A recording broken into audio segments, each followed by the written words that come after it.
ప్రియమైన సహోదరి సహోదరులకు మన ప్రభు అయిన యేసుక్రీస్తు నామమున ఈ బుధవారపు కార్యక్రమానికి విచ్చేసిన మీ అందరికీ కూడా శుభాలు వందనాలు తెలియపరుస్తున్నాను. ప్రియులారా, మనం ఈరోజు వాక్య కూడిక గనుక మీరు యథావిధిగా క్రమబద్ధంగా క్రమశిక్షణతో దేవుని సన్నిధిని చక్కగా మీ బైబిళ్ళు, మీ పాటల పుస్తకాలు మీరు కుటుంబంతో కలిసి ఒక చోట కూర్చోవలసిందిగా ప్రేమపూర్వకంగా కోరుతూ ఉన్నాను. ప్రార్థన చేసుకుని దేవుని వాక్యంలోనికి వెళ్ళకముందు ఒక కీర్తన పాడి తర్వాత దేవుని వాక్యంలోనికి వెళ్దాము. దయచేసి తలలోంచి ప్రార్థనలో ఏకీభవించవలసిందిగా ప్రేమపూర్వక కోరుతూ ఉన్నాను. ప్రేమగల ప్రభువా, కృపగలిగిన తండ్రి, గడిచిన దినాలు మాకు క్షేమాన్ని ఇచ్చారు. నీ కుమారుడైన క్రీస్తు ద్వారా మమ్మలను ప్రేమించి మాకు గొప్ప రక్షణ అనుగ్రహించి నీ వాక్కుల ద్వారా మమ్మలను ధైర్యపరుస్తూ, హెచ్చరిస్తూ, బుద్ధి చెబుతూ, ఓదారుస్తూ, నిరీక్షణ మాలో పెరిగేటట్లుగా నిలబెడుతూ ఇంతవరకు ఈ రాత్రి ఈ సమయం వరకు కూడా కాపాడుతూ వచ్చిన విధానం బట్టి వందనాలు. మరలా నీ సన్నిధిని కలిసి నిన్ను స్తుతించి ప్రార్థించి నీ మాటలను ధ్యానించడానికి మేము సిద్ధపడుతుండగా ఏ గ్రామంలో ఏ కుటుంబంలో నీ బిడ్డలైన వారు కలిసి నిన్ను స్తుతిస్తూ ఉన్నారో అయినా మా అందరితో మీ సన్నిధి ఉంచి మీ ప్రభావమును దయచేయమని, మీ వాక్కుల ద్వారా మా హృదయాలతో మాట్లాడమని, బలపరచమని, స్థిరపరచమని, సరిచేయమని, ఈరోజు కార్యక్రమం అంతటిని కూడా మీ పాదాలకు చేరుస్తూ మీ సన్నిధి దయచేయమని కోరుతూ మా ప్రభు అయిన క్రీస్తు నామమున ఈ ప్రార్థన అడుగుచున్నాము తండ్రి, ఆమెన్. దయచేసి పాటల పుస్తకంలో 360వ పాట, పాటల పుస్తకంలో 360వ పాట దయచేసి కలిసి మీరు కూడా పాడవలసిందిగా ప్రేమపూర్వకంగా కోరుతున్నాను. ఎంత మధురము యేసు వాక్యము, ఎంత మధురము యేసు వాక్యము, నా జీవిత కాలమంత నన్ను నడుపును, నా జీవిత కాలమంత నన్ను నడుపును. ఎంత మధురము యేసు వాక్యము, ఎంత మధురము యేసు వాక్యము, అలసి సొలసిన సేద తీర్చును, కరువు బరువులో ఆదరించును, అలసి సొలసిన సేద తీర్చును, కరువు బరువులో ఆదరించును, కృంగిన వేళ లేవనెత్తును, కృంగిన వేళ లేవనెత్తును, శోధన వేళ జయమునిచ్చును, శోధన వేళ జయమునిచ్చును. ఎంత మధురము యేసు వాక్యము, ఎంత మధురము యేసు వాక్యము, ఆకలైనను ఆహారమిచ్చును, శోకమైనను కన్నీరు తుడుచును, ఆకలైనను ఆహారమిచ్చును, శోకమైనను కన్నీరు తుడుచును, చింతలైనను మార్పివేయును, చింతలైనను మార్పివేయును, చెంత చేరినా సంతోషమిచ్చును, చెంత చేరినా సంతోషమిచ్చును. ఎంత మధురము యేసు వాక్యము, ఎంత మధురము యేసు వాక్యము, చీకటైనను వెలుగు చూపును, పాపినైనను మార్చివేయును, చీకటైనను వెలుగు చూపును, పాపినైనను మార్చివేయును. ఎంత ప్రేమను బయలుపరచును, ఎంత ప్రేమను బయలుపరచును, వెంబడించిన మేలు కలుగును, వెంబడించిన మేలు కలుగును. ఎంత మధురము యేసు వాక్యము, ఎంత మధురము యేసు వాక్యము. నా జీవిత కాలమంత నన్ను నడుపును, నా జీవిత కాలమంత నన్ను నడుపును. ఎంత మధురము యేసు వాక్యము, ఎంత మధురము యేసు వాక్యము. ప్రార్థన చేసుకుందాం. ప్రేమ కలిగిన తండ్రి, దయగలిగిన మా ప్రభువా, నీ వాక్యములు మా జీవహక్కు మధురములు. అవి న్యాయమైనవి, పవిత్రమైనవి, ఉత్తమమైనవి, యథార్థమైనవి, మాకు క్షేమ సాధనమైనవి. ఆ మాటల కొరకు మేము వేచి చూస్తూ ఉన్నాము. నాయన, మీ యొక్క బిడ్డలు ఏ ప్రాంతంలో ఏ కుటుంబంలో ఉన్నారో ప్రతి ఒక్కరితో మీ సన్నిధి ఉంచండి. మీ సత్యమును బయలుపరచండి. మా విశ్వాసమును మరింత బలపరచండి. మా ఆధ్యాత్మిక జీవితాలు అనేకులకు ఆశీర్వాదకరంగా, ప్రయోజనకరంగా మారునట్లు మమ్మల్ని అభివృద్ధిపరచమని నాయన ప్రతి బిడ్డతో మీరు మాట్లాడి మారు మనసు అనుభవాలు దయచేయండి, స్థిరపరచండి, బలపరచండి. నాయన మీ నామము మహిమపరచబడినట్లుగా మమ్మలను నీ కృపతో జ్ఞాపం చేసుకునమని మీ పరిశుద్ధాత్మ సహాయమును కోరుతూ క్రీస్తు నామాన్న ఈ ప్రార్థన అడుగుచున్నాము తండ్రి. ఆమెన్. ప్రియులారా, మనం గత దినాల్లో రోమపత్రిక అవగాహన కొరకు కొన్ని ధ్యానాలు మనం చేస్తూ వచ్చాం.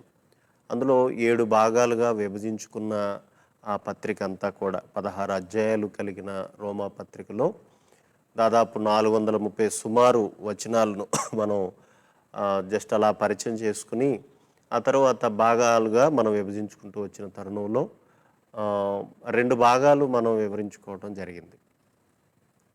ఆ 2 భాగాలు కూడా మనం కొన్ని చోట్ల వచనం విభజించుకుని మాట్లాడుకుంటూ వచ్చాము. పోలిన వచనాలను కలగలుపుకుంటూ వచ్చాము. ఆ 2 భాగాల్లో మనకు అర్థమైన విషయం ఏంటంటే, ఒకటి పరిచయం చేసుకుంటూ వచ్చాడు. రెండోది మనిషి యొక్క పాపి, అతని మీద దేవుని ఉగ్రత ఉంది, మనిషి దోషి, మనిషి శాపగ్రాహి, మనిషి దేవునికి వ్యతిరేకి, మనిషి దేవుని ఉగ్రత అనుభవించవలసిందే.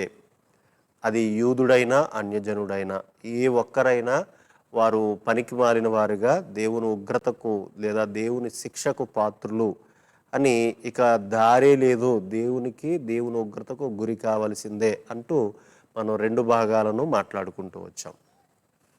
అయితే ఈరోజు 3వ భాగాన్ని మనం 7 భాగాలలో 2 భాగాలు పూర్తి చేసుకుని 3వ భాగాన్ని ప్రారంభించుకోబోతున్నాం. ఇది 3వ అధ్యాయము 21 నుంచి 5వ అధ్యాయం 21 వచ్చిన వరకు కూడా ఈ భాగం కంటిన్యూ అవుతుంది. ఏదైనా నాకు సమయం ఉండగలిగితే కనుక 21 నుంచి 4వ అధ్యాయం చివరి వరకు కూడా 3:21 నుంచి 4 చివరి వరకు నేను పూర్తి చేయగలిగితే మనం ముందుకెళ్ళి ఆ చివరి వరకు ముగించుకుందాం. అయితే గత భాగాలలో రాయబడిన విషయాలు ఏంటంటే, మళ్ళా చిన్నగా మీకు జ్ఞాపకం చేస్తున్నాను.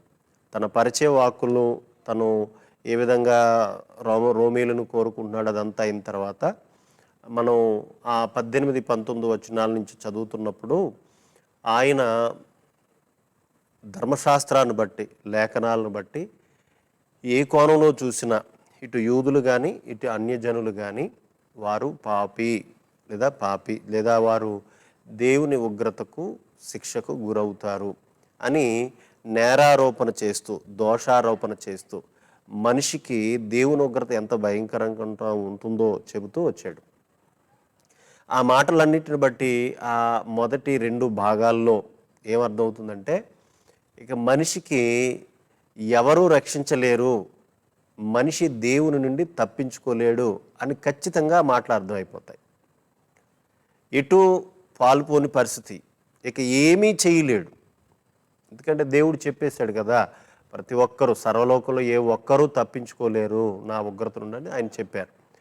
కానీ ఇంత దేవుని ఉగ్రతను బట్టి భయాన్ని చూపించగలిగే, లేదంటే మనిషి భయపడటానికి పరిస్థితులు ఎంత భయంకరంగా ఉన్నాయో చెబుతూ వచ్చిన తరుణంలో ఈ 3వ భాగంలో, అనగా 3వ అధ్యాయం నుంచి 21 వచనం వరకు ప్రారంభం నుంచి చూస్తే ఎలా ఉందంటే, కృంగిపోయిన మనిషికి మరలా ఒక ఆశ చిగురిస్తుంది. నిరాశలోకి వెళ్ళిపోయిన వాడికి ఒక ఆశ చిగురించేటట్లుగా ఈ భాగం ప్రారంభమవుతుంది. నా బ్రతుకు ఇంకా అర్థం లేదు, నా బ్రతుకు నేను చనిపోతానిక, నన్ను ఎవరూ కాపాడలేరు అనుకునే ఆ వ్యక్తికి బ్రతుకు విలువ తెలియపరిచి, ఆ బ్రతుకు ఒక అర్థాన్ని చెప్పి, ఆ బ్రతుకు ఒక ప్రయోజనంగా మార్చగలిగేటట్లుగా, బ్రతుకు మీద ఆశ కలిగించేటట్లుగా ఈ భాగం ప్రారంభమవుతుంది. ఇంకా చెప్పాలంటే అసలు ఈ ఈ భాగంలో నువ్వు ఎటు చూసినా తప్పించుకోలేవు, కానీ నీ చేతులు పైకి చాపితే, నీ చూపు పైకి దేవుని వైపు చూస్తే ఖచ్చితంగా దేవుడు నిన్ను తన కృపను బట్టి, ఆయన యందు విశ్వాసమును బట్టి నిన్ను ఆయన కృపతో ప్రేమిస్తాడు అని ఒక ఆశ చిగురించే విధంగా ఇది ప్రారంభమైపోయింది. మొదటి 2 భాగాల్లోనేమో నీ పని అయిపోయింది, ఇక నీ జీవితం అంతే అనేటట్టుగా తీర్పును గురించి చెబుతుంటే, 3వ భాగంలోకి వచ్చే సమయానికి ప్రారంభంలోనే ఎలా ఉందో తెలుసా? చచ్చిపోతున్న వ్యక్తికి నీళ్లు జల్లి అతనికి ఒక నిరీక్షణ, ఆశ పుట్టించేటట్టుగా ఉంది. ఆ విధంగా ప్రారంభం. ఎందుకంటే అది ఒరిజినల్గా కూడా మనిషి అంతే. ఆ తర్వాత ఈ భాగం ఎంత అద్భుతంగా ప్రారంభమైపోయిందంటే, ఇక మన బ్రతికెందుకు అనుకున్న వ్యక్తి నేను ఆయన కొరకు బ్రతకాలని దేవుని కొరకు ప్రయోజనంగా మారిపోయే ఆ విధానం ఈ భాగం ప్రారంభమవుతుంది. 21వ వచనం ప్రారంభంలో ఏముందంటుందంటే, ఆ పైనేమో ధర్మశాస్త్రం వల్ల ప్రతి ఒక్కరూ దేవుని ఉగ్రత ప్రతి వ్యక్తి మీద ఉంటుంది, ఇక ఎవరూ తప్పించుకోలేరంటే, ఆ 21వ వచనం వచ్చేటప్పటికి ఎంత చక్కగా ప్రారంభమైందంటే ప్రియులారా, అది నేను చదువుతున్నాను చూడండి. ఇట్లుండగా ధర్మశాస్త్రమునకు వేరుగా దేవుని నీతి బయలుపరచబడుచున్నది. దానికి ధర్మశాస్త్రమును ఏం చెప్తున్నాడు చూడండి. దానికి ధర్మశాస్త్రము ప్రవక్తలను సాక్ష్యం ఇచ్చుచున్నారు అని ఉంది చూడండి. ఈ వచనంలో ఏం కనపడుతుంటే, ఎంత భయంకరమైన పరిస్థితి ఇలా ఉండగా ధర్మశాస్త్రానికి వేరుగా దేవుని నీతి బయటపడుతుంది. ఆ నీతి గురించిన వివరణ, ఆ నీతి ఎలా వస్తుందో, ఎవరి ద్వారా వస్తుందో, ఎవరికి అది చెల్లుతుందో, ఆ నీతి ఎవరికి చెందుతుందో, ఆ పూర్వము ఎవరికి ఆ నీతి చెందిందో, వారు ఎలాగా విశ్వాసం ఉంచి నీతిమంతులుగా ఎంచబడ్డారో, ఇదంతా కంటిన్యూలో మనం ఈ భాగంలో చెప్పుకుంటాం.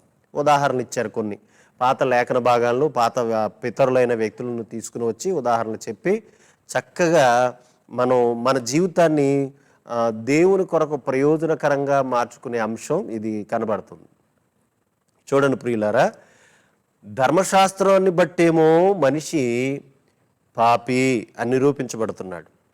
ఇక ధర్మశాస్త్రాన్ని బట్టి ఏ ఒక్క వ్యక్తి నీతిమంతుడిగా తీర్చబడలేడు. ఎందుకంటే ధర్మశాస్త్రానికి చేతకైంది ఏంటంటే అది దోషారోపణ చేస్తుంది. ధర్మశాస్త్రానికి ఉన్న పద్ధతి ఏంటంటే పాపి అని మనిషి మీద పాపాన్ని నిరూపిస్తుంది. అది ఉపయోగం లేనిది కాదు, ధర్మశాస్త్రం నిరర్ధకమైంది కాదు, ధర్మశాస్త్రం అనవసరమైంది కాదు సుమా, తర్వాత వచనాల్లో ఆయనే చెప్పాడు.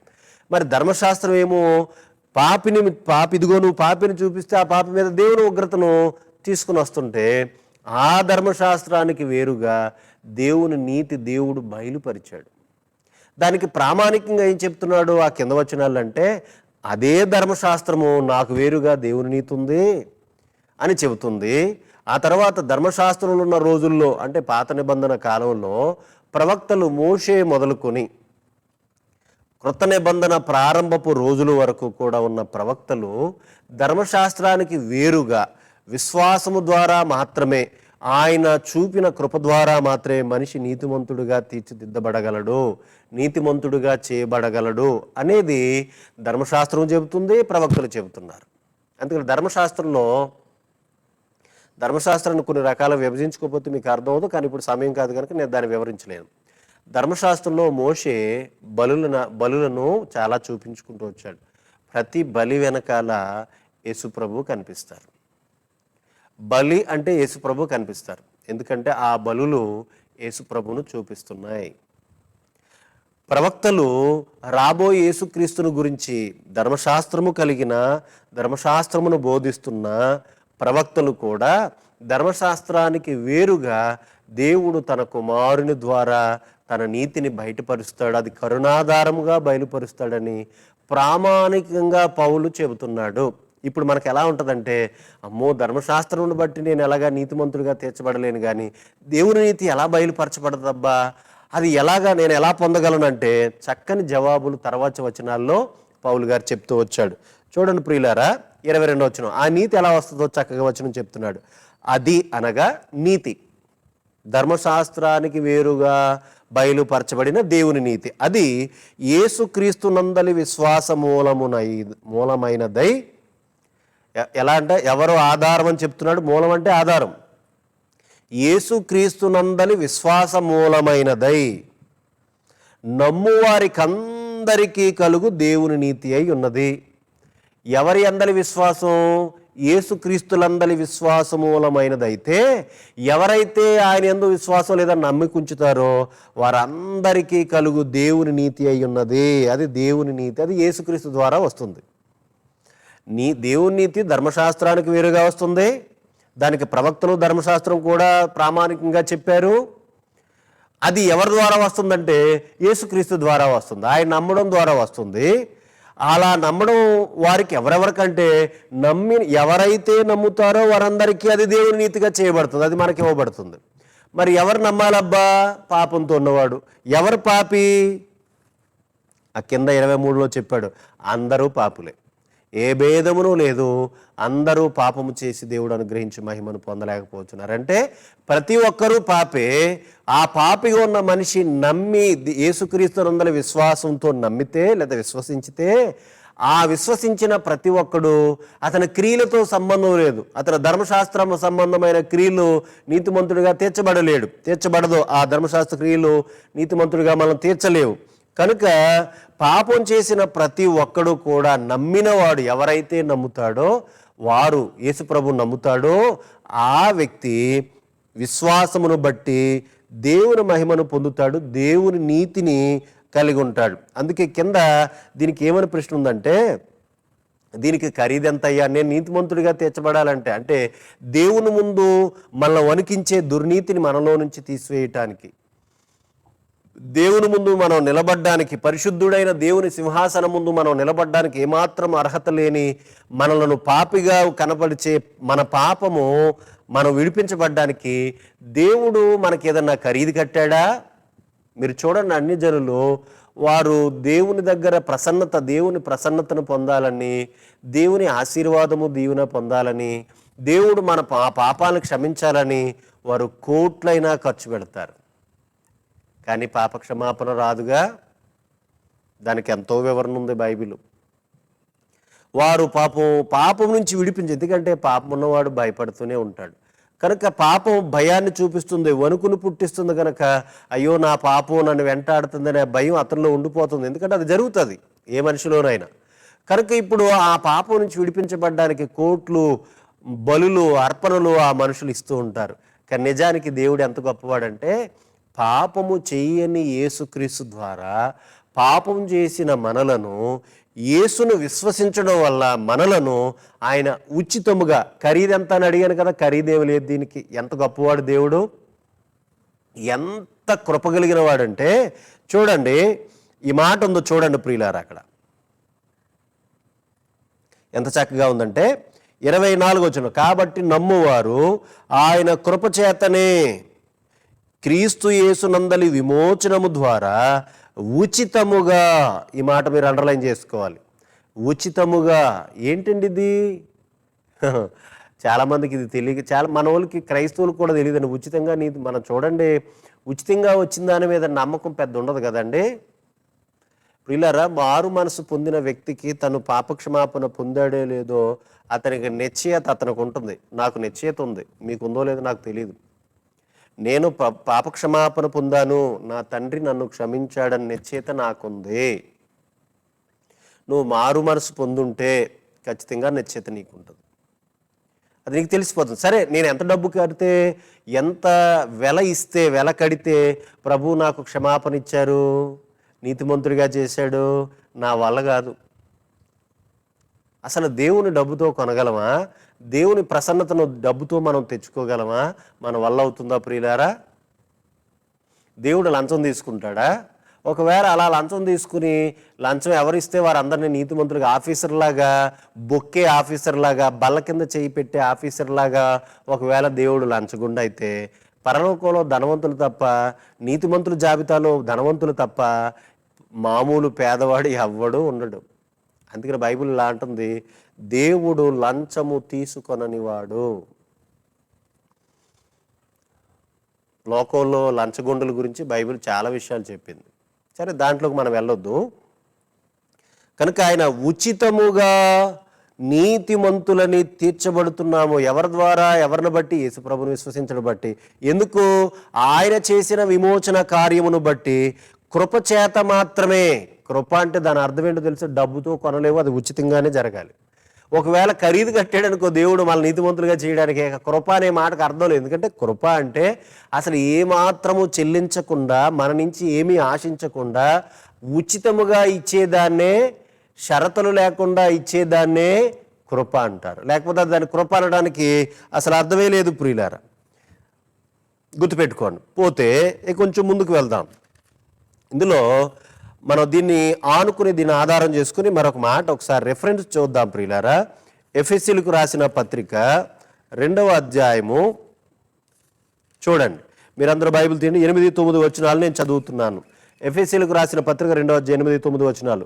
మీరు విశ్వాసము ద్వారా కృపచేతనే రక్షింపబడి ఉన్నారు, ఇది మీ వలన కలిగినది కాదు. మన వల్ల అవుద్దా? కాదు. కనుక ఏం చేశాడు ఆయన?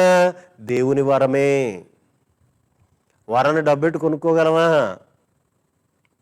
యేసుప్రభుని డబ్బు పెట్టి కొనుక్కోగలమా ఎవరైనా? ఇదే గ్రంథంలో 6:23 వచనం ఏమంటో తెలుసా? పాపం వలన వచ్చు జీతము మరణము, అయితే ప్రభు అయిన క్రీస్తు యేసునందు మనకు కృపావరం ఏంటి? అయితే దేవుని కృపావరము క్రీస్తు యేసునందు నిత్య జీవము అని రాయబడుతుంది. దేవుడు కృపతో అనుగ్రహించిన వరము మన ప్రభు అయిన యేసుక్రీస్తు. అది మన వలన కలిగినది కాదు, అది దేవుని వరమే. అది క్రియల వలన కలిగినది కాదు, గనుక ఎవ్వడు అతిశయించటానికి వీల్లేదు. ఒకవేళ నేను కింద కొంత వచనం మంచిగా వివరణ ఇచ్చాడు ఆయన, దాన్ని మనం ముందుకు వెళ్దాం. ఇప్పుడు కింద ఏం చెప్పాడంటే, అసలు దేవుడు ఈ మనిషి మారే వరకు చాలా ఊహు పట్టుకుంటున్నాడు. మనం పాపం చేస్తే, తప్పు చేస్తే, మనం ఏదైనా దోచుకుంటే వాడిని వెంటనే శిక్షించేయాలనుకుంటాం. దేవుడు మనిషికి అవకాశాలు ఇస్తాడు. దేవుడు దీర్ఘశాంతము కలిగిన వాడు. ఆ కింద ఆ మాట ఉందో చూడండి, 25వ వచనం. పూర్వము చేయబడిన పాపములను దేవుడు తన ఓర్మి వలన ఉపేక్షించినందున ఆయన తన నీతిని కనబరచవలెనని. చూస్తున్నారా ప్రియులారా? క్రీస్తు యేసు రక్తమునందలి విశ్వాసము ద్వారా ఆయనను కరుణాధారముగా బయలుపరిచెను. ఎలాగెందుకు? తర్వాత కొంత చూడు. ఎందుకు అలా చేశాడంటే, దేవుడు అనగా తాను నీతిమంతుడును, యేసునందు విశ్వాసము గలవారు నీతిమంతునిగా తెచ్చువాడునై ఉండుటకు ఆయన అలాగ చేసిన. ఓర్చుకొని యేసుప్రభును బయటపెట్టి, ఒరే మీరు నీతిమంతులుగా ఉండాలని నేను ఉపేక్షించాను, శిక్షించకుండా దీర్ఘశాంత వహించి కరుణాధారముగా నా ప్రేమను అర్థం చేసుకుంటారు, నా కరుణ అర్థం చేసుకుంటారు, నా త్యాగమును అర్థం చేసుకుంటారని యేసుప్రభు ద్వారా మీకు ఆ జ్ఞానం తెలియపరచబడాలని, మిమ్మల్ని నేను ఎలా నీతిమంతులు, మిమ్మల్ని అలా నీతిమంతులుగా చేయాలని నేను అలా చేశాను. కనుక మీరు అతిశయించడానికి ఏమైతే లేదు. మన ఎఫెసీ పత్రిక 2:8-9 వచనంలో చదువుకున్నాం కదా, ఎవడను అతిశయపడడానికి వీల్లేదు, ఎందుకంటే అది దేవుడు ఉచితముగా అనుగ్రహించిన వరం. కాబట్టి కింద చెప్పాడు 27వ వచనం, కాబట్టి అతిశయ కారణం ఎక్కడ? అతిశయించడానికి కారణం ఏముందా? లేదు, అది కొట్టివేయబడింది. ఎలా కొట్టివేయబడింది? ఎలాంటి న్యాయమును బట్టి కొట్టివేయబడింది అంటే, క్రియా న్యాయమును బట్టా? 27 లేదు, కాదు, విశ్వాస న్యాయమును బట్టే. విశ్వాసాన్ని, న్యాయాన్ని బట్టి, అది క్రియల వలన అతిశయించేది గనక కాదు, గనక విశ్వాస న్యాయాన్ని బట్టి దేవుడు అతిశయాన్ని కొట్టిపడేశాడు. ఇప్పుడు 28వ వచనం, కాగా ధర్మశాస్త్ర చక్కగా మరలా ఒక క్లియరెన్స్ ఇస్తున్నాడు, మంచి వివరణ ఇస్తున్నాడు చూడండి. ధర్మశాస్త్ర సంబంధమైన క్రియలు లేకుండా విశ్వాసం వలననే మనుషులు నీతిమంతులుగా తీర్చబడుచున్నారని ఎంచుచున్నాము. ఇందులో ఏదైనా భేదం ఉందా? ఎలాగా? విశ్వాసం వల్ల అంటే యూదులకి ఏమైనా భేదం ఉందా? అన్యజనులకి ఏమైనా భేదం ఉందా? రెండింటికి ఏమైనా తారతమ్యం ఉందా అంటే దేవుడు చెప్తున్నాడు, ఒరే నాయన, యూదులకని అన్యజనులకని దేవుణ్ణే వారు అంగీకరించినా అంగీకరించకపోయినా యూదులకు అన్ని జనులకు నేనే దేవుణ్ణి.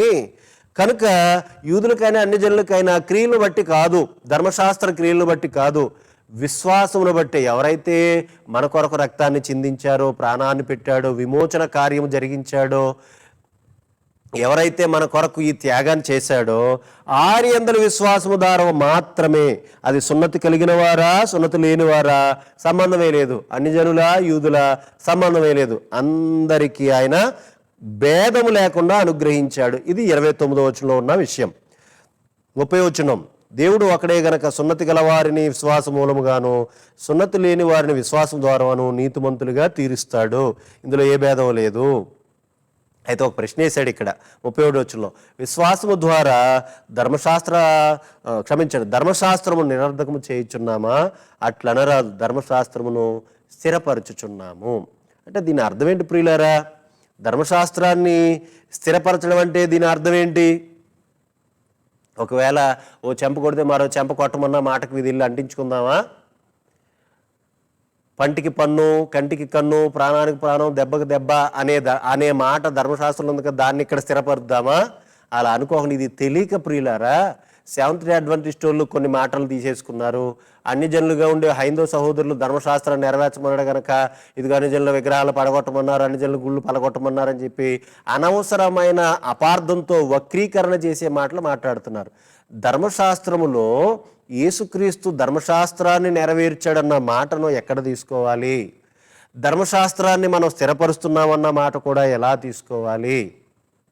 ఒక మాట చూద్దాం. దీని వివరణ చాలా విషయాలు మనకు బాగా తెలియాలి. సరే, ఈ విషయాన్ని ఒకసారి ఇందాక నేను చూపించవలసిన విషయాన్నే మరిచాను, అయినా ఇప్పుడు మనకి అవసరం వచ్చింది కనుక నేను మాట్లాడుతున్నాను. చూడండి ప్రియులారా, లూకా సువార్త 24వ అధ్యాయము 44వ వచనాన్ని చదువుతున్నాను. చూడండి, చూస్తున్నారా? ధర్మశాస్త్రంలో యేసు ప్రభు ఎంత చక్కగా మాట్లాడుతున్నాడు.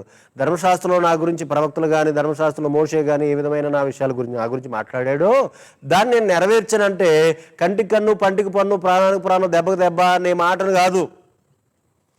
ధర్మశాస్త్రం ఏం చెప్తుంది? బాబు, నా ద్వారా వచ్చే నీతి మీకు పనికిరాదు, నాకు వేరుగా నీతి వస్తుంది. ఆ కోణాన్ని మీరు తీసుకోండి. ధర్మశాస్త్రంలో పంటికి పన్ను అని ఇశ్రాయేలీలకు చెబుతూ, ఇశ్రాయేలీలకు పొరుగు శత్రువులు చెబుతూ అక్కడ మాట్లాడితే, మనం వచ్చిన తర్వాత భారతీయులుగా ఉన్న మనలను లేదు ప్రభుని నమ్మను చెంపతో చెంప కొట్టేమనా? బుద్ధి లేని వాళ్ళు మాట్లాడుతున్నారు, పనికి మాలోళ్ళు మాట్లాడుతున్నారు, కుక్క బుద్ధి కలిగిన వాళ్ళు మాట్లాడుతున్నారు, మతోన్మాదులు మాట్లాడుతున్నారు. ఈ మాటలు తెలియక ధర్మశాస్త్రము యేసుక్రీస్తు గురించి ఏదైతే చెప్పిందో అది యేసు ప్రభు నెరవేరుస్తున్నాడు. పంటికి పన్ను అనే మాట కాదు.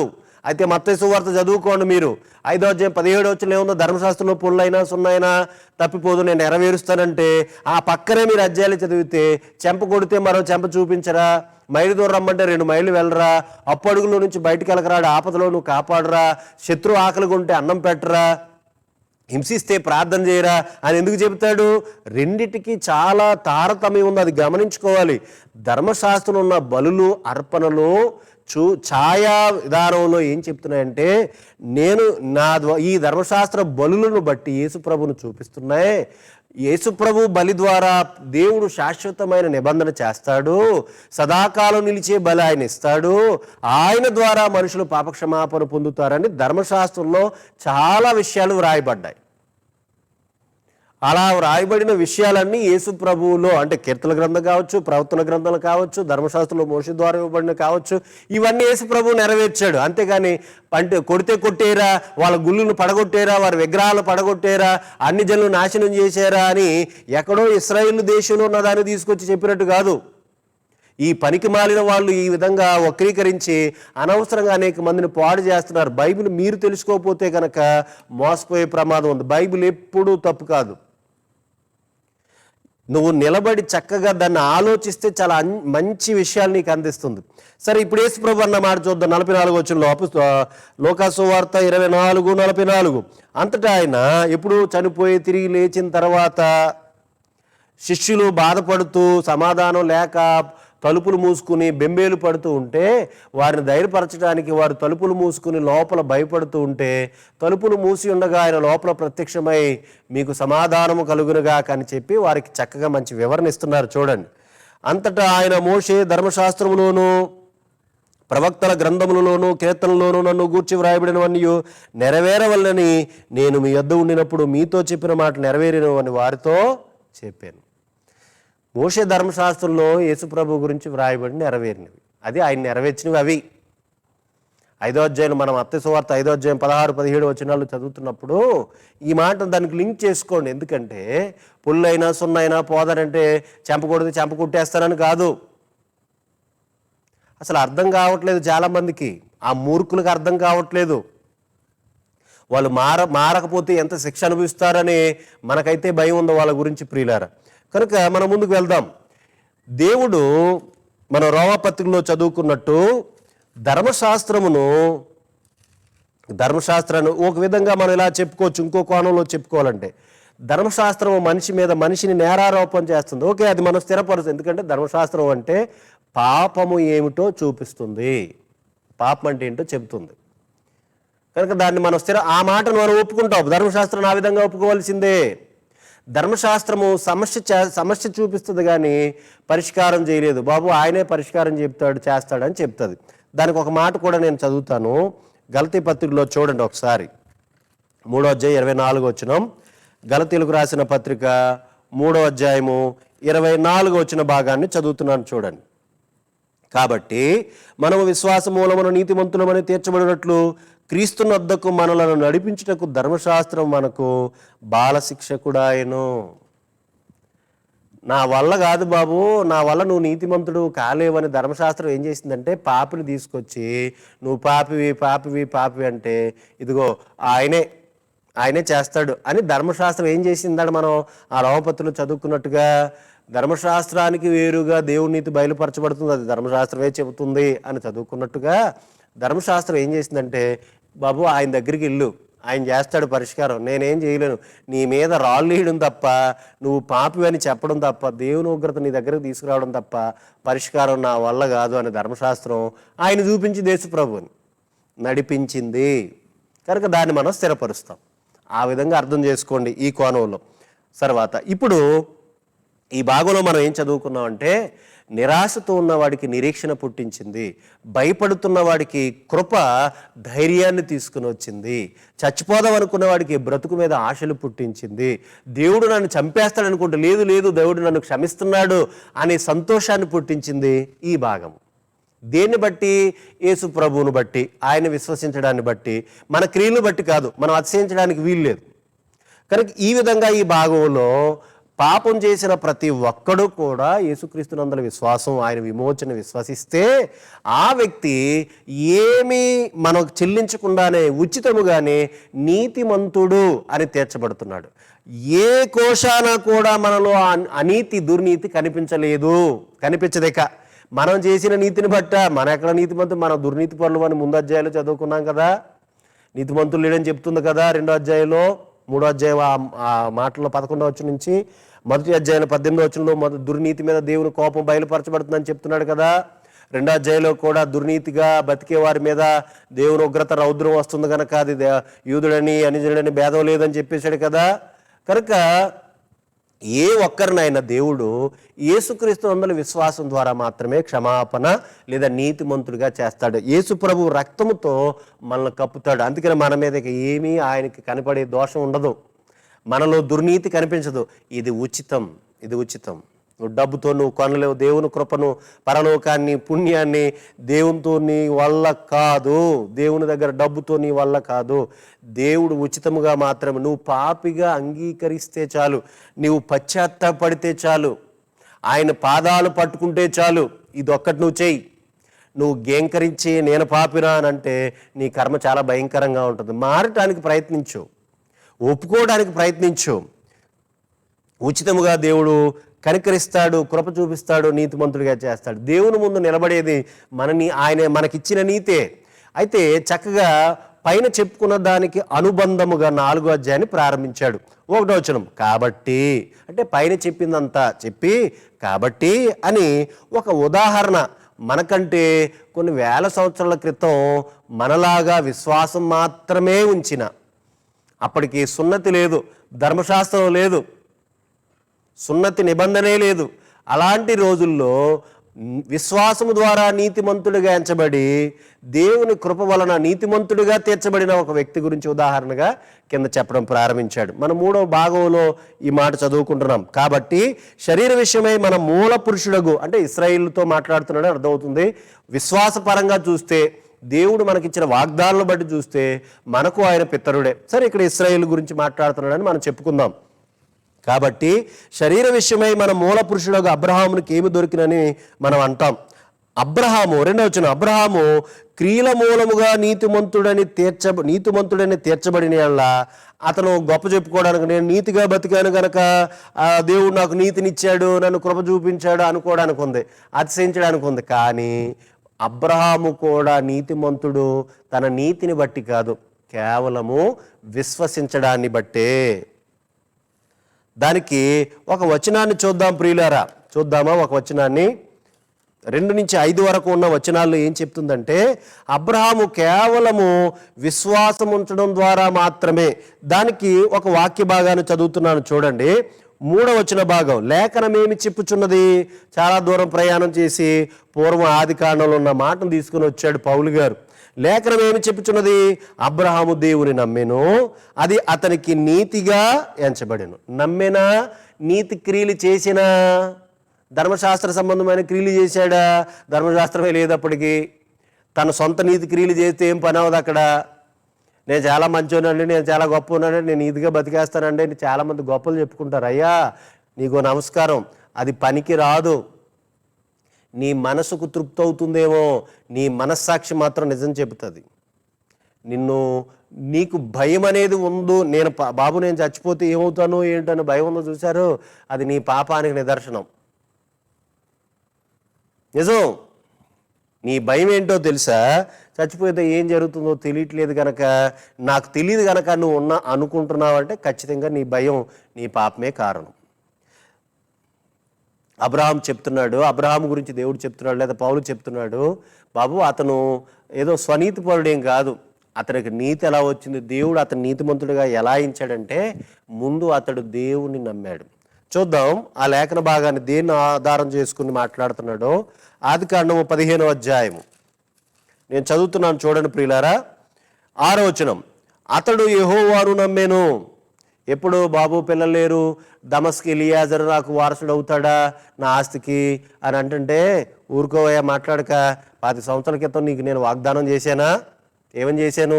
నీ సంతానం మూలముగా భూలోక వంశములన్నీ ఆశీర్వదింపబడతాయని చెప్పానా? ఖచ్చితం. ఇప్పుడు ఆ సమయం వచ్చింది, వాగ్దానము నెరవేర్చబడే కాలం వచ్చింది. నీ కడుపున ఒక కొడుకు పుడతాడు, కంగారు పడకు. ఆకాశ నక్షత్రం లాంటి సంఖ్య నీ పిల్లలు అవుతారు, భూమి మీద ఇసుక రేణువుల్లాగా విస్తరిస్తారు, కంగారు పడకయ్యా అని దేవుడు మరలా వాగ్దానాన్ని గుర్తు చేస్తే దాన్ని అబ్రహాము నమ్మాడు. అది చెప్తున్నాడు.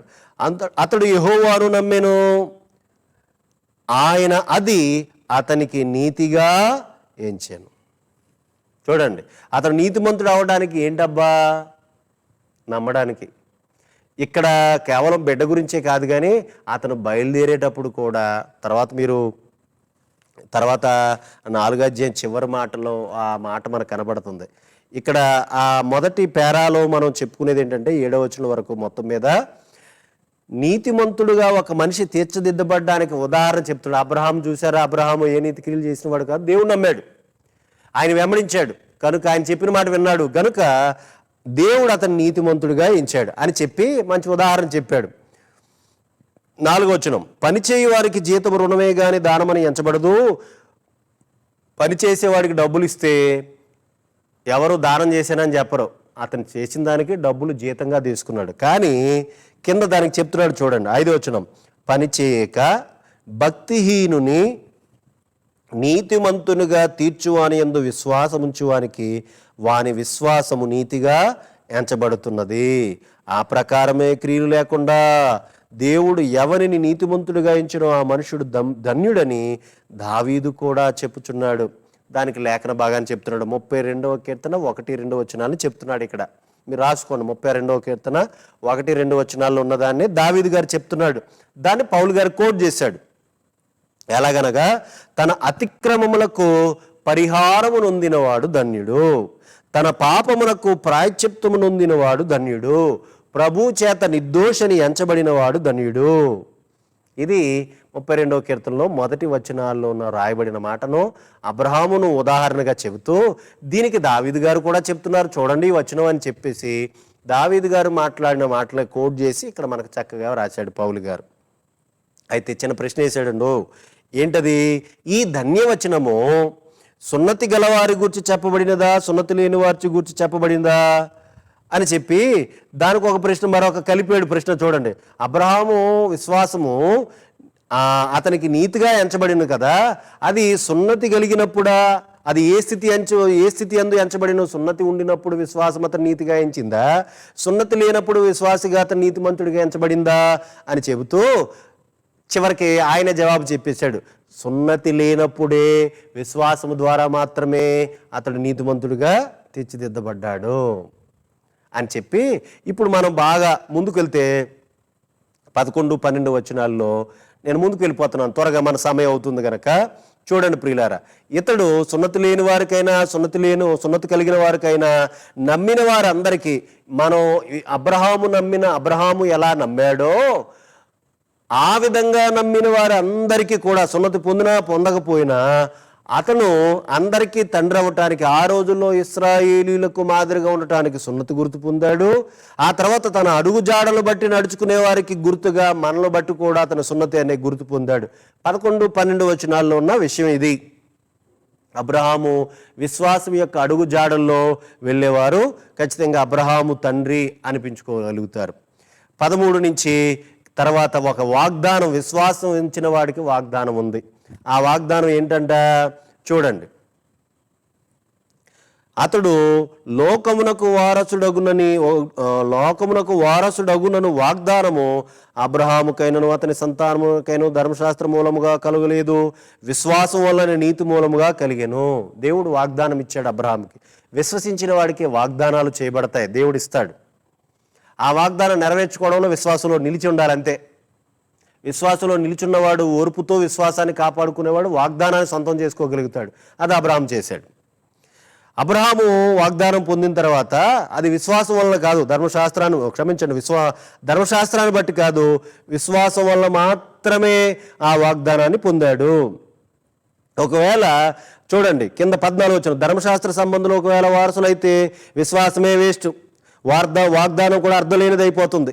పైగా ధర్మశాస్త్రం దేవుని ఉగ్రతను పుట్టిస్తుంది. ధర్మశాస్త్రం లేకపోతే అతిక్రమం ఏంటో తెలియదు.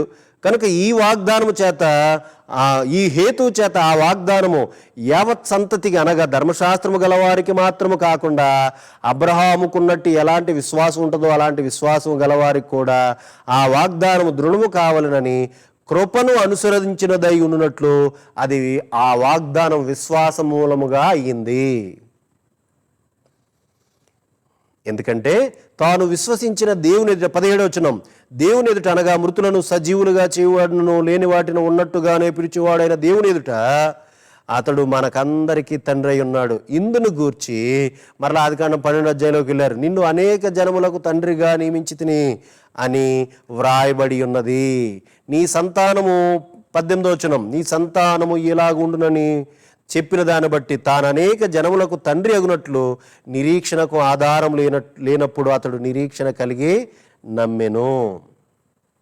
మీకు ఈ మాట అర్థమవుతుందా ప్రియులారా? అబ్రహామును ఉదాహరణగా తీసుకుని, అబ్రహాము విశ్వాసంలో నిలుచున్నాడు, వాగ్దానాన్ని పొందాడు. అబ్రహాము ఆ విధంగానే కొనసాగాడు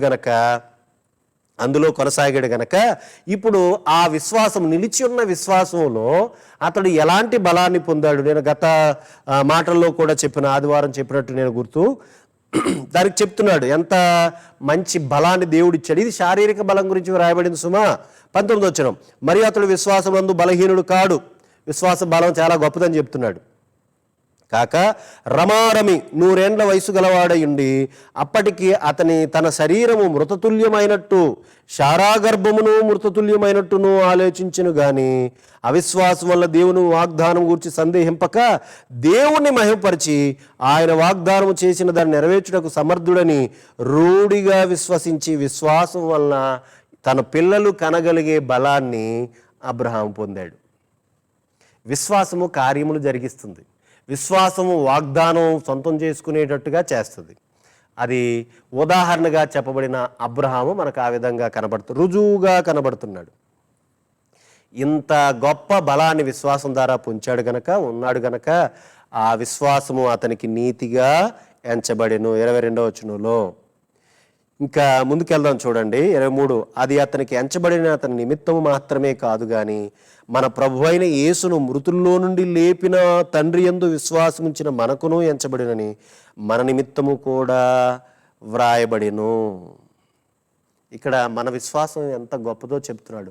మన విశ్వాసం ఏంటి? అబ్రహాం విశ్వాసం ఏంటి?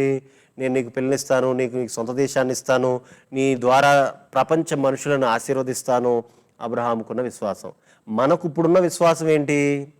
మన కొరకు ఎవరైతే చనిపోయారో, మన కొరకు ఎవరైతే మరణించారో, మన కొరకు ఎవరైతే లేపబడ్డారో ఆయన యందు విశ్వాసం ఉంచిన మనకు కూడా నీతిగా ఎంచబడింది. అందుకు దేవుడు అబ్రహాముకి ఇచ్చిన వాగ్దానాన్ని కూడా, అబ్రహాముకి ఇచ్చిన నీతిని కూడా మనకు పంచుతున్నాడు. దాన్ని రాస్తున్నాడు. చూడండి ప్రియులారా, ఆ విధంగా ఆ మాటలు రాయబడినాయి. లేకపోతే నేను ముగింపులోకి వెళ్తున్నాను. ఈ మాట యేసుక్రీస్తు, మనం విశ్వసించదగిన యేసుక్రీస్తు ఎందుకు అప్పగింపబడి ఆయన చనిపోయాడో ఒక కారణం. ఈ సబ్జెక్ట్లోని విషయాన్ని ఆయన తిరిగి చెప్తున్నాడు. ఆ కారణాన్ని బలోపేతం చేస్తున్నాడు. ఆయన అనగా యేసుక్రీస్తు మన అపరాధముల నిమిత్తము అప్పగింపబడి మనము నీతిమంతులముగా తీర్చబడుటకై లేపబడెను. ఇక్కడ ఒక ప్రమాద వార్త, హెచ్చరిక వార్త, సంతోషకరమైన వార్త చెప్తాను. యేసుప్రభు చనిపోతే మనకు నీతి లేదు. యేసుప్రభు తిరిగి లేపబడకపోతే మనకు నీతి లేదు. కనుక ఆయన అప్పగింపబడాలి, చనిపోవాలి, లేపబడాలి. లేకపోతే మనకు విశ్వాసానికి ఆధారం ఏది? అలా లేపబడిన వాడిని విశ్వసించిన మనకు నీతి అని ఎంచబడింది. ఈ పాపి మీద యేసుప్రభువు కాచిన రక్తము మనల్ని కప్పబడిన తర్వాత, మనం తర్వాత అధ్యాయంలో చదువుకుంటాం దాన్ని. అలా పాపిని కప్పితే, ఆ రక్తము కప్పితే, ఆ రక్తములో యేసుప్రభువుకున్న నీతి మనల్ని చూపిస్తుంది కనుక యేసుప్రభు తండ్రి యేసుప్రభు లాంటి నీతి మనకు ఉండటం వల్ల మనల్ని ఆయన శిక్షించడం మానేశాడు. ఇది ఆయన కరుణ, ఆయన కృప, యేసుప్రభు త్యాగం. కనుక చూడండి ప్రియులారా, 3వ అధ్యాయం 20 వచనం వరకు కూడా మనుషుల మీద దేవుని ఉగ్రత భయంకరంగా ఉంది. 21వ వచనం వరకు వచ్చే సమయానికి ప్రారంభించేటప్పటికి ఒక నిరీక్షణ వచ్చేస్తుంది, ఒక సంతోషం వచ్చేస్తుంది. నా కొరకు నేను నీతిమంతుడిగా చేయబడ్డానికి ఆయన చనిపోయాడు. మనల్ని విమోచించడానికి ఆయన చనిపోయాడు, ఆయన అప్పగింపబడ్డాడు, ఆయన తిరిగి లేపబడ్డాడు. ఆయన విశ్వసిస్తాను, ఆయన ద్వారా నేను నీతిమంతుడిగా దేవుని ముందు కనపడతాను. వాగ్దానాన్ని, అబ్రహాముకి ఇచ్చిన వాగ్దానాన్ని, అబ్రహాముకి ఇచ్చిన నీతి నాకు ఇవ్వబడుతుంది. అబ్రహాముకి ఇచ్చిన వాగ్దానాలు నా సొంతం అవుతాయి. కనుక నేను యేసు ప్రభువుని విశ్వసిస్తాను. ఎంత సంతోషం! ఇది డబ్బుతో లేదా ఖరీదు వెల చెల్లించి తెచ్చుకునేది కాదు. దేవుడు ఇలా ఇచ్చేవాడు కాడు. ఉచితముగా. ఎవరికి? పాపికి. ఎవరు పాపులు? అందరూ పాపులే. ఎవరికి దేవుడు ఇస్తాడు? నమ్మిన వారికి మాత్రమే.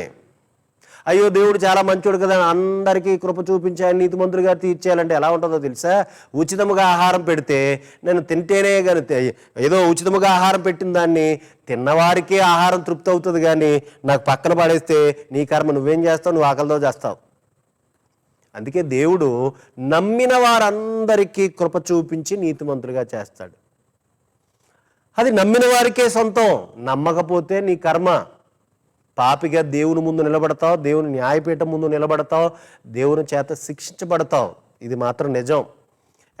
ఎల్రా ఇలాంటి విషయాలు చెప్తావు కానీ అని అనుకుంటే నువ్వు చచ్చిపోతావు, నేను చచ్చిపోతావు. చూద్దాంలే, చచ్చిపోయిన తర్వాత నీకు అర్థం అవుతుంది. ఇంకెంతకంటే ఖచ్చితంగా ఏం చెప్పలేం కదా. మరి బ్రతుకుండగా అర్థం కాదు కదా.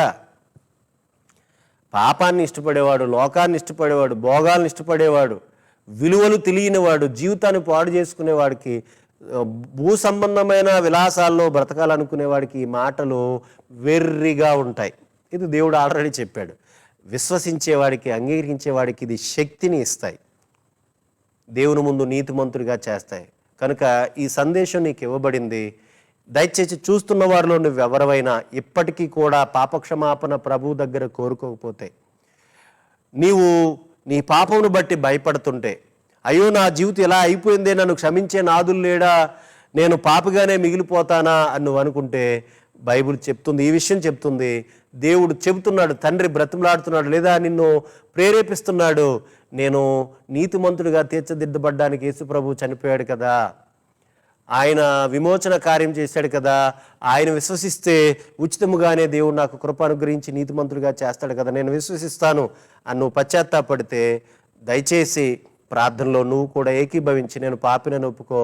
దేవుడు క్షమిస్తాడు, పవిత్రపరుస్తాడు, నీతిమంతుడిగా చేస్తాడు, పరలోకానికి నేను వారసుడిగా చేస్తాడు. తర్వాత అధ్యాయాలన్నీ ఇలా కంటిన్యూ అవుతూ ఉంటాయి, మనం చూద్దాం. కనుక అబ్రహాము వారసుడు అవుతావు, యేసుప్రభుతో పాటు పరలోకంలో నువ్వు ప్రవేశిస్తావు, దేవునికి కుమారుడు కుమార్తెగా నువ్వు స్వీకరించబడతావు. దేవుడి మాటలు దీవించునుగాక. ప్రార్థన చేసుకుందాం. ప్రేమ కలిగిన తండ్రి, దయగలిగిన మా ప్రభువా, నీ మాటలకై వందనాలు. ఎవరైతే నాయన ఈరోజు నీ కృపను విశ్వసించడానికి ఇష్టపడుతున్నారో, నీతిమంతుడిగా తీర్చిదిద్దబడాలి, దేవుని ఉగ్రతను తప్పించుకోవాలి, పాప క్షమాపణ పొందాలి, పరలోకం చేరాలి, ఈ పాపలోకం నుంచి నేను బయటకు రాగలగాలి, ఈ పాపపు సంఖ్యల నుండి నేను విడిపించబడాలని ఎవరైతే నాయన ఇదిగో ఈ విధంగా వారు చూస్తూ అంగీకరిస్తూ పశ్చాత్తాపడుతున్నారో, క్షమాపణ కోరుతున్నారో, ప్రభువా నీ వద్దకు వచ్చు వారిని ఏమాత్రము త్రోసివేయరని వాగ్దానం ఇచ్చిన తండ్రి, పాపములను ఒప్పుకొని విడిచిపెట్టేవాడు కనికరం పొందుతాడు అని వాగ్దానం ఇచ్చిన తండ్రి, ఎవరు విశ్వసించుతారో వారు రక్షించబడతారని వాగ్దానం ఇచ్చిన తండ్రి, ఇదిగో ఎవరైతే వారు విశ్వసిస్తున్నారో, క్షమాపణ అడుగుతున్నారో వారిని క్షమిస్తారు మీరు. ప్రభువా క్షమించండి, వారి హృదయాల్లోని మాటలు బలింపచేయండి, ఇంకా సంఘబిడ్డలైన వారిని బలపరచండి, మరలా లోకం వైపు చూడకుండా కృప చూపించండి. అబ్రహాము విశ్వాసంలో కొనసాగినట్లు, వాగ్దానమును సొంతం చేసుకోనగలిగినట్లు, నిరీక్షణ కలిగి నమ్మినట్లు, ఆధారము లేకపోయినా వెంబడించినట్లు, విశ్వాసం వలన బలం పొందినట్లు, వాగ్దానమును సొంతం చేసుకోనగలిగినట్లుగా విశ్వాసులుగా ఉన్నవారు ప్రభువా విశ్వాసంలో నిలిచి కొనసాగి వాగ్దానం సొంతం చేసుకునేటట్లుగా వారిని బలపరచండి. తండ్రి, మా ప్రాంత ప్రజలందరినీ కనికరించండి. ఎవరు విన్నారో వారి హృదయాల్లో నీ కార్యశక్తి కలిగించండి. జీవము గల నీ మాటలకు విలువనిచ్చి వారి జీవితాన్ని మార్చుకోవడానికి కృప చూపించండి. ఈ రాత్రే వారితో మీరు మాట్లాడండి, వారిని దర్శించండి, వారు పశ్చాత్తాపడేటట్లుగా మారు మనసు వారికి అనుగ్రహించండి. ఆయన ప్రతి బిడ్డను మీ పాదాలకు చేరుస్తూ మరలా మేము శుక్రవారం మందిరంలోనూ లైవ్లోనూ కలుసుకోవడానికి సహాయం చేయమని కోరుతూ, మా ప్రాంతాల్లో ఉన్న ప్రజలను, పెద్దలను, అధికారులను చల్లగా కాపాడండి. కరోనాతో బాధపడుతున్న పేషెంట్ల విషయాల్లో సహాయం దయచేయండి. మరి వైద్య సేవ అందిస్తున్న సిబ్బందిని, శానిటైజర్ సేవ అందిస్తున్న సిబ్బందిని, మరి అదుపు చేస్తున్న పోలీసు సిబ్బందిని, ప్రజల కొరకు సేవ చేస్తున్న అధికార గణాంగాన్ని, రాజకీయ నాయకులను, ప్రతి ఒక్కరిని చల్లగా కాపాడండి. నీ ప్రజల కొరకు ప్రార్థిస్తున్న, సేవ చేస్తున్న సేవకులను, విశ్వాసులను బలపరచండి. నాయన సంఘబిడ్డల కుటుంబాలన్నింటినీ బలపరచండి. కాపువారాన్ని ఆనుకున్న అందరి బిడ్డలు, వేలుపూరును ఆనుకున్న అందరి బిడ్డలు కూడా జ్ఞాపం చేసుకుంటున్నాం, బలపరచండి. తిరిగి మీరు ప్రభువా మీ చిత్తమైతే మేము భౌతికంగా ముఖాముఖిగా కలుసుకుని నిన్ను స్తుతించి ఆరాధించి సహవాసం చేయగలిగేటట్లుగా అవకాశం దయచేయమని కోరుతూ, మరి అందరి బిడ్డలు మీ పాదాలకు చేరుస్తూ మహిమా ఘనత ప్రభావాలు మీకు ఆరోపిస్తూ మా ప్రభు అయిన క్రీస్తు నామాన్ని ప్రార్థన అడుగుచున్నాము తండ్రి, ఆమెన్. మన తండ్రి అయిన దేవుని ప్రేమ, మన ప్రభు అయిన యేసుక్రీస్తు వారి కృప, పరిశుద్ధాత్మ దేవుని అన్యోన్య సహవాసం సన్నిధి చేరిన మనకును సకల పరిశుద్ధులకును సదాకాలం తోడైన నడిపించునుగాక, ఆమెన్. అందరికీ వందనాలు. శుక్రవారం యథావిధిగా లైవ్ ఉంటుంది, అలాగే శుక్రవారం యథావిధిగానే మందిరంలో కూడా ప్రార్థన ఉంటుంది. మరొకటి ఏంటంటే, మీ మందులు దయచేసి మనం గత నెలలో మీకు ఇవ్వడం జరిగింది కదా, పిల్సు, హోమియోపతి పిల్సు, మీ ఇమ్యూనిటీ పవరు, వ్యాధి నిరోధక శక్తి పెంచే ఆ మాత్రలను మరలా 3 రోజులు ఒక బాక్స్లోనివి, డబ్బాలోనివి, మరొక 3 రోజులు 4 కాడకి మరొక డబ్బాలోనివి మీరు వాడండి. దయచేసి మీరు మర్చిపోకండి. మీ పిల్లలు మీరు వాటిని వినియోగించండి, సద్వినియోగం చేసుకోండి. అందరికీ వందనాలు.